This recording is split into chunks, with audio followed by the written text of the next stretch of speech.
So one of the main complaints that I often see when people use 360 cameras is, why does the video quality suck? It's true that 360 cameras like the Insta360 X3 or the GoPro Max can't really match up to normal cameras or non-360 cameras like the GoPro Hero 11 like I have here. But there are some good reasons for this, and there are some ways to maximize the quality you can get from these cameras, and I'm going to take you through them. Most 360 cameras shoot at a resolution of 5.7K, which compared to most other cameras is actually pretty high. But this resolution is spread over 360 degrees, so that amount of pixels has to be spread out way more thinly compared to something shot with a GoPro. 360 video is then usually reframed into flat video, which is how we get these kind of effects where you can basically shoot your shot and then go in the editing process and point the camera where you want it to be looking at any time after you've shot your footage. That's kind of the main reason to get these cameras. So reframed 5.7K video will actually look more like 1080p video. So 360 cameras have their limitations, but there are some really common mistakes that I see people making all the time, which doesn't allow you to get the best out of these cameras, the best video quality possible. And if you follow some of the tips I'm going to show you, or avoid some of the things that I'm going to show you, then you can actually get some decent quality out of these cameras. So the number one mistake that I see people making is not ensuring that the lenses of their camera are completely clean. It's probably the number one reason why people's 360 footage looks bad.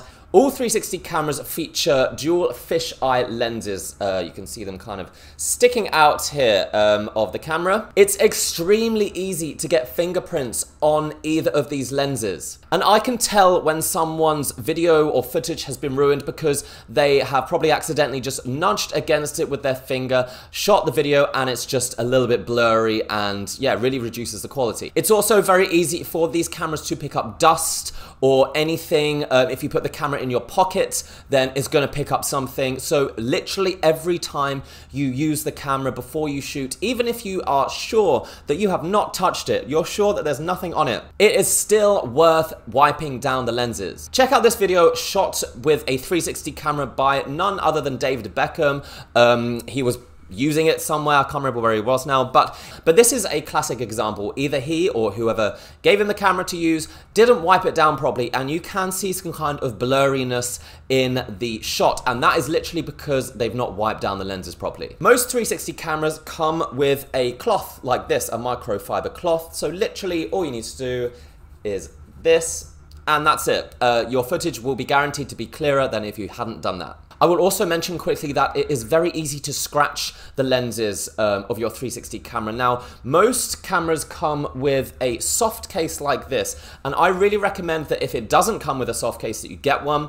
It is way better to carry or store your camera in something like this, rather than something like this, which is a hard case. This is what the Insta360 X3 comes with, and you're supposed to pop it on like that, and yeah, it protects the lenses. However, if you get anything inside this little hard case here, then it will inevitably rub on the lenses when you carry it around. If you put this in your pocket, if you use it on a beach especially, it's going to get something. Now there, I have actually got a tiny scratch on the top of this lens here, and I have not dropped the camera.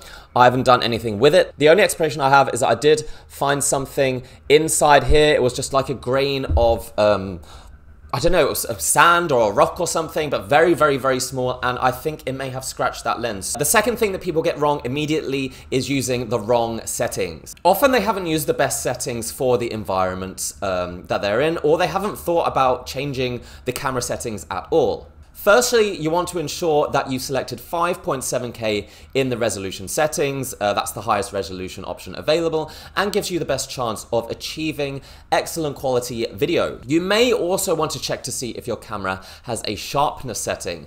This can drastically affect the quality of your videos, so you'll want to set that to low or medium.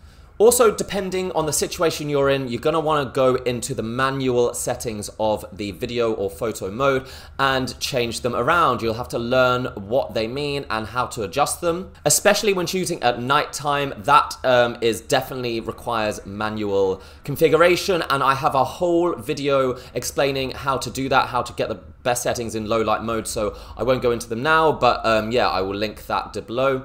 Now, the third issue, which is something very specific to 360 cameras, is how you point the camera in direct light. If you're shooting outside and it's a very sunny day, you basically want to ensure that the light source, which is the sun, is pointing basically in between the two lenses, not pointing directly at one lens where the other lens is completely opposite the source of light.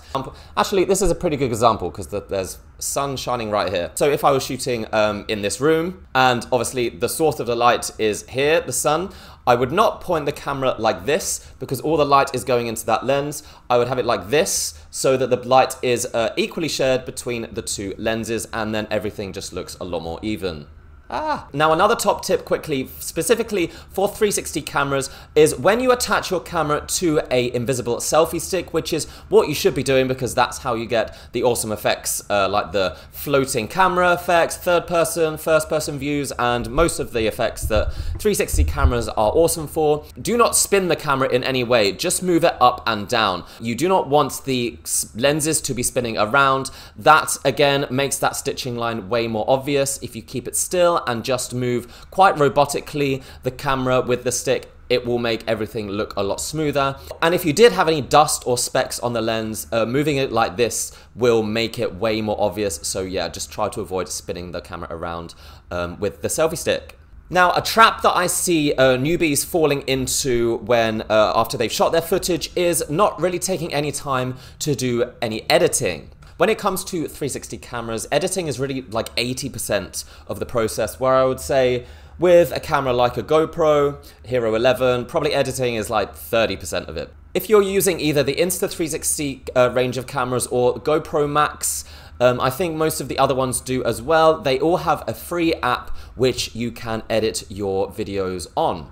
And the first thing you should do is go to the color correcting area of any of these apps. In the app, it's called Adjust, and here you will find many options to change exposure, highlights, saturation, shadows, sharpness. You should be going into that and improving the quality of your video basically instantly just by moving these sliders up and down. Now, you don't want to make any hugely drastic changes because then your video is probably going to look weird. I usually just adjust the saturation, maybe lower the highlights, reduce the shadows, just reveal more details, and the video ends up looking quite a lot better. So yeah, if you are thinking your videos look dull, don't look colorful enough, are too bright, are too dark, you can fix quite a lot of that in these free editing apps. For more advanced editing, you could get Premiere Pro or DaVinci Resolve. I think there's a few other advanced video editors that have that are free that offer more advanced color correcting. So the final tip and the final thing I see people not paying attention to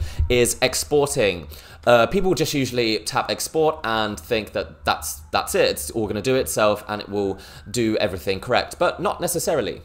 So once again, if we use the Insta360 app as an example, when you go to export something, you actually have the option to go into a manual mode and select your own options. Here you can select bitrate, which is really important. If you export at a low bitrate, which is sometimes what these 360 camera apps will do automatically to increase the speed and lower the file size, but really you want to export at a bitrate of at least 60 to 100 megabits per second, and also choose the highest resolution available.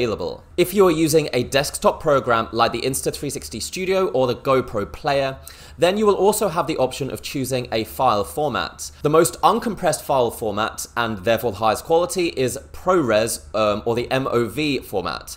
Using these file formats, you will get higher quality, better looking video, but the file sizes will be huge. We're talking many gigabytes per minute.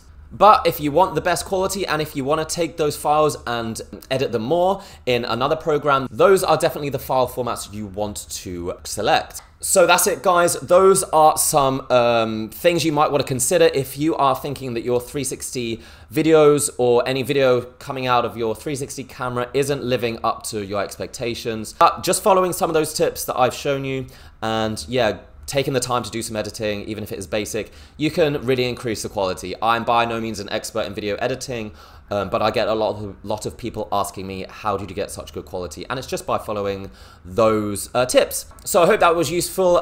Consider subscribing if you want more tips and tricks, reviews, comparisons of cameras that are coming up. Like I said, I've got the Hero 11, so my next video is going to be seeing how this compares to some 360 cameras. Yeah, I'll see you next time. Bye.